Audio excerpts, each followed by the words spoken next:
been there since the beginning of my journey, and there's absolutely nothing I could do without him.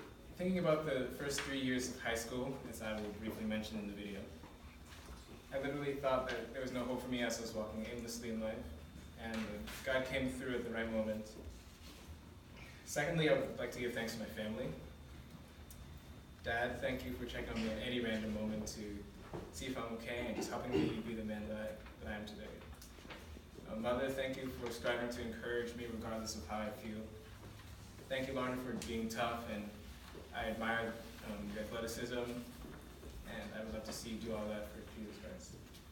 Jabez, thank you for choosing to lift my spirit at the right moment. You are hilarious, you're talented, and you also encourage me every day by your example. I don't know how to say sorry for all the negative remarks I've made in response today, and sometimes you threaten me with an ultimatum, but you only have to us. Thank you to the Browns, Uncle Kedrick and Auntie Connie, Uncle Maru and Auntie Lena, for being a great help to me and my family, not just financially, but in many other ways.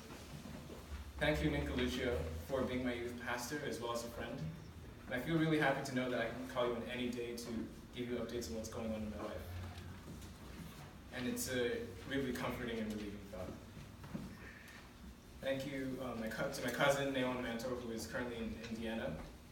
I wish there was another way to speak besides, texting on Messenger, but when we do, those are just beautiful moments. I love you so much. And there are countless others that I would like to say thank you to, but I can't get to everyone. Although I did save another paragraph for one more person, and you'll all know who it is.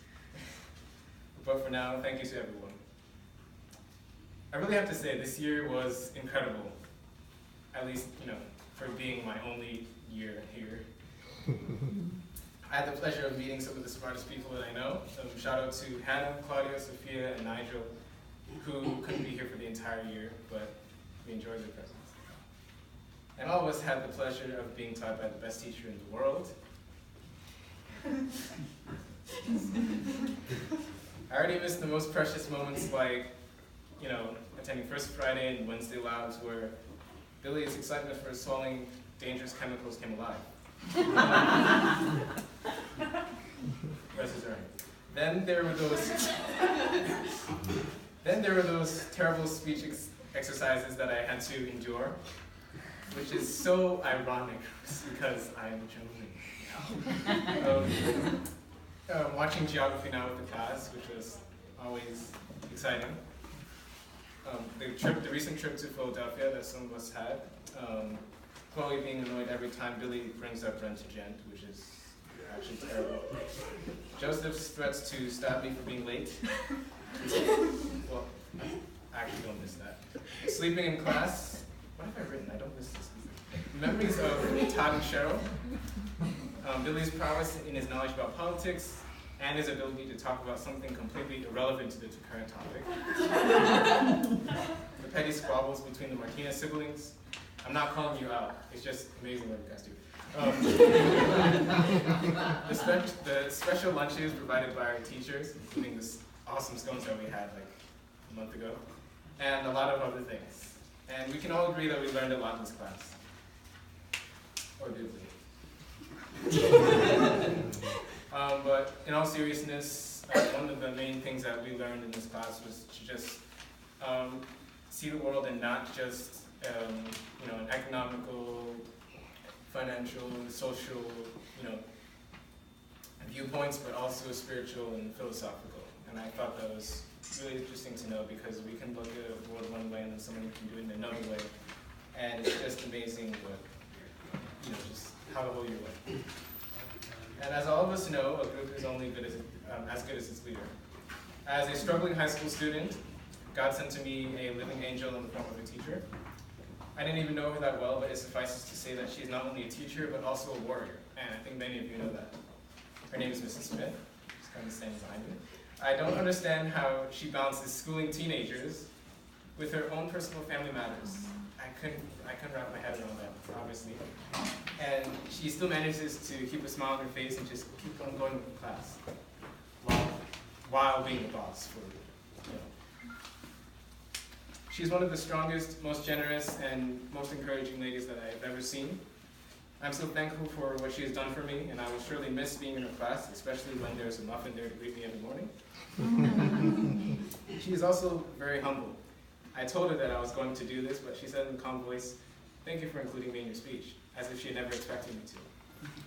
She not only taught me new things in philosophy, history, geography, math, and your typical electives, but she has encouraged me in the classroom to remember that there's hope for my future in Jesus Christ, because for me, I really worried where I was going to go and what to do.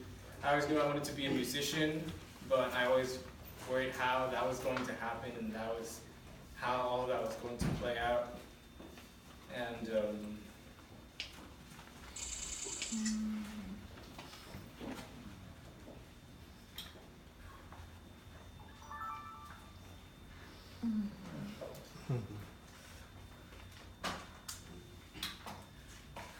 I attended Sacred Heart Academy for only 1 year, but the impact that she had on my life makes me speechless. And she is also super patient. There have been countless times when one of us would give her excuses about not doing an assignment before the deadline, but she would do one of two things. She would politely postpone the assignment, or as good teachers do, just give it a 0. I would go on about how good she's been to me and the rest of us, and how much she reflects God's glory by sacrificing so much time to her family and to her students. But I think she would want me to do what I'm about to do next. I'm going to mention things that you've probably heard before. I still struggle to make efforts to sit down and understand these things, but I tell you now as a warning because I have experienced the full extent of doing the complete opposite, and I came face to face with consequences. Do not give up. Stay strong and be true to yourself. And this is a command. The moment you are down is the moment you get up and fight. Aim to reach that satisfying end result that you've always wanted. Keep on working hard and do the best you can. And do not settle for subpar performance. As Les Brown put it, it is better to aim high and miss than to aim low and hit.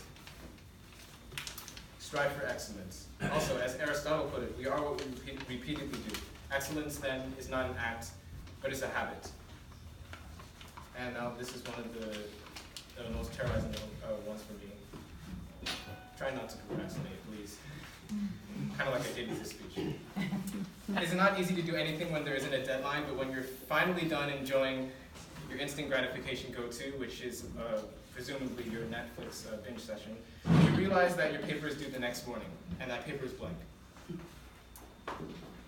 And 2 more things. Finally, enjoy what you do. You get the most out of what you do when you enjoy it. And do all of it in Jesus' name, for He is the one that lifts you up in the long run. For all the graduating seniors, I would like to say congratulations. A new chapter in your life has been written. Well, we. We have looked hardship in the face, we have tussled with trials, and we have dealt with denial. You have moved many mountains, great and small. You've made many beautiful memories. You've told many success stories. You've built new relationships. You've made painful sacrifices. You've endured losses. And you've loved someone in one way or another. And my friends, I assure you, prepare to do it all over again, except in a whole new level. Be prepared to do it almost entirely on your own. You will deal with making choices concerning where you want to go in life. And my friends that are followers of Christ, if you are really filled with trepidation concerning the future, just know that I feel the same. And this is coming from one of the most self-conscious people I've ever seen. I'm crawling out of my shell to tell you that the Lord loves you so much that He has won the victory for you. He doesn't want to see you, worrying in this life about what to do here and what to do there, but claim the victory in advance. John 16:33, these things that I have spoken unto you, that in me you might have peace. In the world you shall have tribulation, but be of good cheer. I have overcome the world. 1 John 5:4, for everyone born of God overcomes the world. And this is the victory that overcomes the world, even our faith.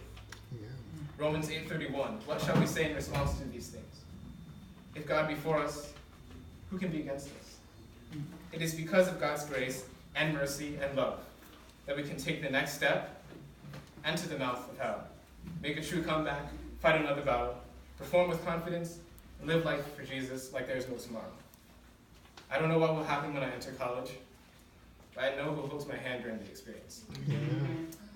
May God richly bless you. Stay happy, stay healthy, stay awesome, stay beautiful, be blessed, and we're gonna party. Yeah.